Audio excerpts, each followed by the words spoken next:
This is my review of the HP SmartTank 5103. In this video, I'll talk about the pros and cons of getting this printer, and at the end, I will also compare it to competitors that are in the same price range, so you make a better purchase decision. And by the way, I'll put links in the description towards this printer and every other things that I will talk in this video, including the other printer. So check this out if you're interested.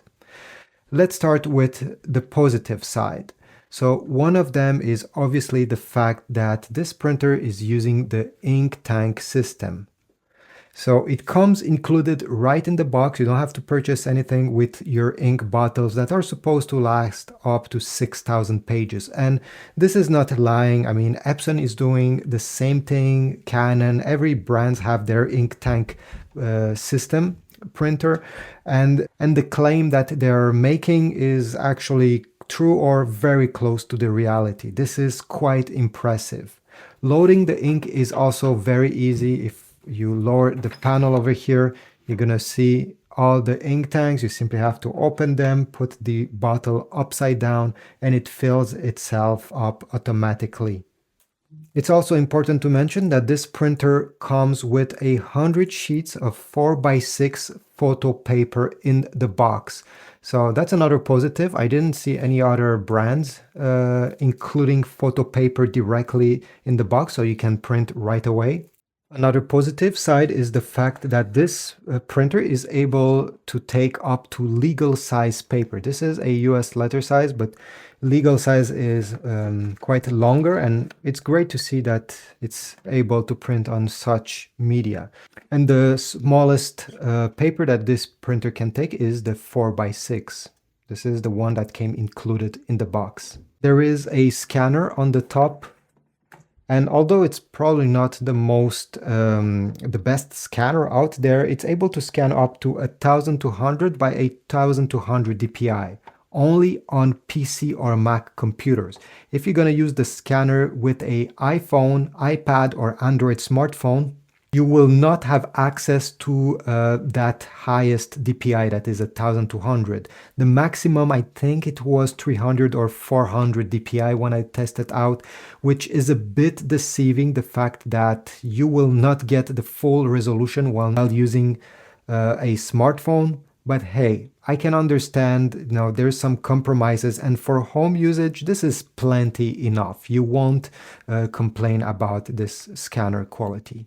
That it has a USB port on the back in case you want to connect this printer directly to your PC or Mac computer. It does not come included with the cable in the box, but the option is here, and it's always welcome to see this. And finally, the last positive, while it's able to print borderless. As you see over here, it's able to fill the whole US letter size paper to the extremity, and you don't have any white border. That's it. Again, I'm pretty sure many people will appreciate this. If we check the print quality over here, I have printed, let's say, a text document with some graphics. I think it's pretty okay, again, for home usage. So the resolution in black and white, it's 1200 times 1200 dpi, and if you're going to print in color, it can go up to 1200 dpi by 4800 dpi. But this is only when you print from a computer. Again, color accuracy, I printed a picture over here, is fine. It's not the best, okay, I ever seen, but I don't think the colors will offend anyone, even if we zoom in a bit over here. Details are, again, very acceptable. As you see over here, the brick, it even was able to print this. Shadows are not too noisy. Overall, without blowing me away, the print quality is good. Now, what are the downsides of this printer? Because there's a few of them that I want to talk about. Well, number one is the control panel over here. HP decided to cheap out on this printer and not include a proper display. Over here, as you see, it only has a few icons and numbers. You cannot go through the menus on this printer, and you cannot have access to all the features this printer is capable of without the HP app. The buttons over here are only limited to the copy machine, so color or black and white. If you want to make an ID copy, to set up the Wi-Fi, and the I button is to print the information regarding the Wi-Fi direct, so you can print your password, for example. But this is it. Pretty limiting. I wish there was a touch screen over here, or at least a small display with some arrows that then can go through all the features without having to rely on a computer or a smartphone. And talking about a smartphone, HP updated the app. Before that, it was used to call HP Smart App. Now it's only called HP. And in general, this app doesn't improve on much comparing to the older version. They mostly just change the aesthetic. So over here we have the printer, and if we tap on it, we'll get the ink levels and other options down below. I think they could have made it a bit easier to use. As you see, I have to scroll down this page just to find print photo or other options. On the Epson app, Canon app, and other apps of different companies, I can get to these settings directly on the home screen without having to press on my printer and then scrolling down. This could have been improved. Depending how you want to use this printer, the paper input located on the back can only take 100 sheets of paper. So if you're going to print often, 100 sheets of paper is on the low side. There's other options on the market that can take more paper than this. And finally, another downside is that this printer is not capable of printing on both sides of the paper, only on one side. Now let's compare the printer with other competitors in case you're looking to buy one. So for $160, so this printer right now on Amazon is $200. Maybe if you check, again, I'll put links down below if you want to check the prices. It's lower or maybe it's higher, but right now it's $200.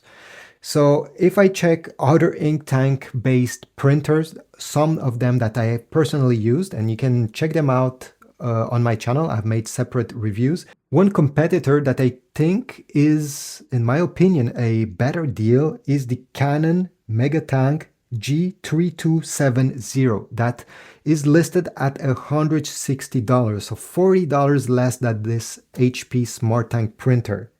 But although you're paying less, that Canon printer has an LCD display that will let you go through all the menus, and it will be much easier to navigate while using this printer.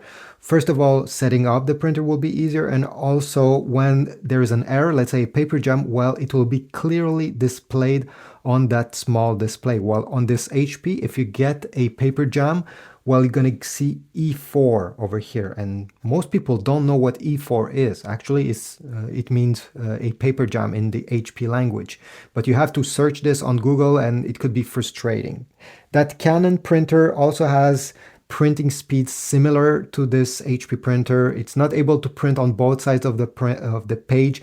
Overall, it's pretty similar, but it's $40 less, and the Canon app is more intuitive than the HP one. So in my opinion, you'll get a better experience with the Canon. Now, there's also the Epson EcoTank ET2400 printer. That one is $190. Check my Amazon links down below. Maybe the price went down, I don't know. That printer doesn't have any display at all, so it's even worse than this HP printer. But if you check the specs of that one, and again, I have made a separate review about that EcoTank printer, it's able to print at a much higher resolution. So the print quality will be better on the Epson EcoTank ET2400. Although it doesn't have a display, the Epson app is definitely more enjoyable to use than the HP one. So you trade some stuff for some other, and at a similar price, I tend to prefer Epson comparing to HP. This is just my opinion, but since that Epson printer offers you better print quality for a slightly lower price, I think most people will appreciate that. So do I recommend the HP Smart Tank 5103? If we're ignoring the other brands and you absolutely want an HP Smart Tank printer, well, I think it does an okay job. It's not great in any departments, but it does everything great, okay, let's say. The scan quality will be fine for home usage and the print quality as well. If you're going to use this printer in a business environment, I think you should look somewhere else. Since it's only able to print at 5 pages per minute in color, this is slow. Especially if you intend, let's say, to print a document of 40 pages, well, you'll have to wait many minutes. And again, if you're using it in a business, you probably don't have that much time to waste. Thanks for watching. Leave a comment if you liked my video. If you think I should improve on some stuff, leave a comment as well. Subscribe, check my Amazon links. I get a very small commission every time somebody purchases through them, and it helps my channel. See you in the next video.